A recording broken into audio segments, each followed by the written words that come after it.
morning. Today we are going to talk about the impact of COVID-19 to campus life. And I'm Chelsea, and he is Nick, and he is Gina. And talk about COVID-19. Everybody has the experience of online class, right? And I'm gonna ask the question: which class do you like? And if you like online class, please raise your hand. Okay. And if you like physical class, please raise your hand. Okay. And most of the people like physical class. And for me, I also like physical class because although online class, you have to wake up earlier, but I still like the interaction with people. And this is our outline.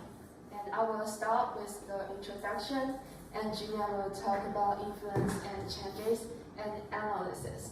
And Nick will talk about improvement, and I will make a conclusion. Okay, this is the introduction. And everybody knows about COVID-19. And COVID-19 is started from 2020, March 16th. And this disease is very dangerous because this disease will cause people to die. And the symptom of this disease is you will have fever and you will easily feel exhausted or will cough. And this disease is very dangerous because it is infected by the air. And at the beginning, the disease situation is very stable in Taiwan, but in 2021, May 28th, the disease become worse, and the level is rise to level 3. This means everybody must wear the mask, and you cannot take it off, and you also cannot eat food in a restaurant. So this is very not convenient for us, and especially we are freshmen, so we are all expected to have the new life in university, like attend a lot of activity. But because of the COVID-19, our physical class turned to online class, so we cancel a lot of activity that we cannot join that. It is very sad for us.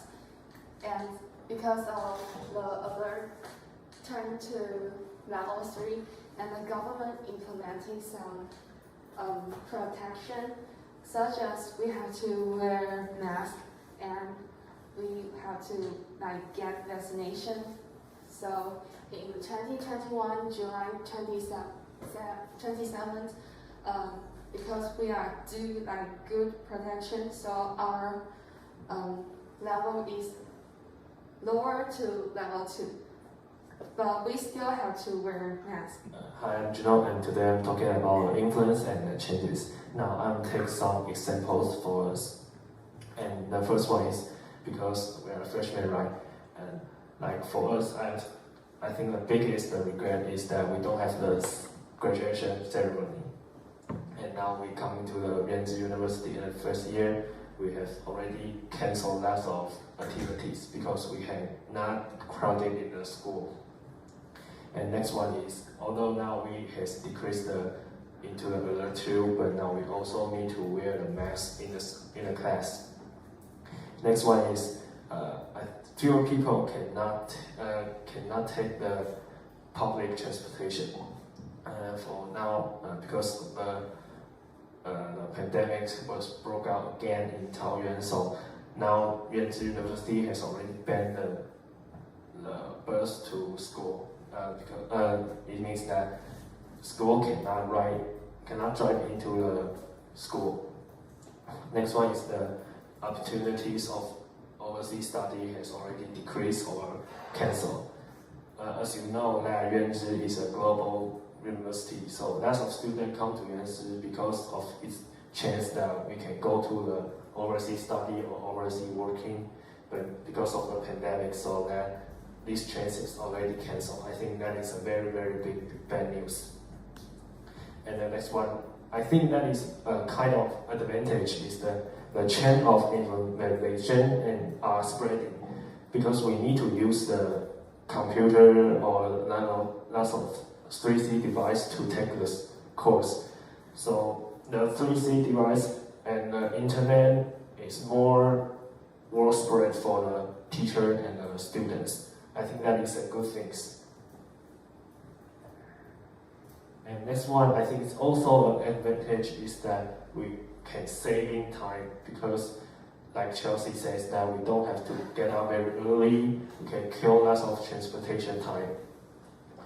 And next one, I think is a disadvantage is that because we need to use lots of 3D device to take the online course, so I think lots of students need to watch the monitor like maybe 8 hours or 9 hours. That will lead very serious damages for their eyes. And this one, I think, because in the university has some poor students, they don't have the device to take the course. That will leave a very, very, very big gap, like the education gap for rich student and a poor student. And this trend is the rate of online courses over the world. As you can see that the global student who take the online courses almost 70%. But you can see in the Eastern and the Southern Africa, they are the lowest. Like they only have 50%. They are lower than the global average. I think that the biggest reason is that they don't have enough money to buy the 3C device. That will, as I said, that will leave a very, very big gap between the African student and the Latin America or US or maybe Asia students. Hi, I'm Nick. Now I'm going to talk about the improvement. So there have two different government agencies. So one is the MOE, which is the Ministry of Education. So the other is the CECC, which means the Central Academic and the Commander Center. Yes. So now I'm going to talk about what the MOE published the new policies. So the first one is we have to put the 75 alcohol in every classroom. So like we can easily see the alcohol near, in like the corner in the classroom, even near the elevators. So it's quite convenient to that the student or even teacher to use in any time. And the second one is the different education method. So as you guys know that we have an online learning, right? So the MOE published this quite teaching way to let the student can keep to receive the education even when the pandemic break out. Yeah. So the second part is what the CECC published the new policies. So the first one is they invert the photographic scanner at the gate of school. So which means that there is always a lot of students will come in the school, so they can rapidly and quickly find which student have a fever, so they can just quickly call their parents to pick them to home. Yeah. And the second one is the chalkboard sits in class. So which means any student or your friends can sit beside you. So you have like a social distance, so it's more safe than the normal way. Yeah. So the third part is teacher's standpoints. So as I know that some teachers were not familiar with like technical things or something, so they may have some problems when they're teaching, so it's inevitable. So maybe teacher will think that it's quite inconvenient for them to teach online. So next one is about the new conventions and marketing schemes. So we have, in this generation, we have to learn how to live with COVID-19, with the virus. So like the most important things in the world is like we have to receive the educations. So we have to improve or even like advance the new education ways like online learning, so that we can let the next generation have the more advanced or improving way to receive the new educations. Hi, I'm Chelsea, and I make a conclusion now. And recently, you guys know, and there are lots of cases happen again. So in Taiwan, our situation is become a little bit dangerous, but we still haven't found out the best destination to protect our life. So if we want to survive in this world, as they said, if we cannot beat the COVID-19, we have to coexist with it. So this is the best way we face this disease. And this is our conclusion. And this is our references. Okay, thank you.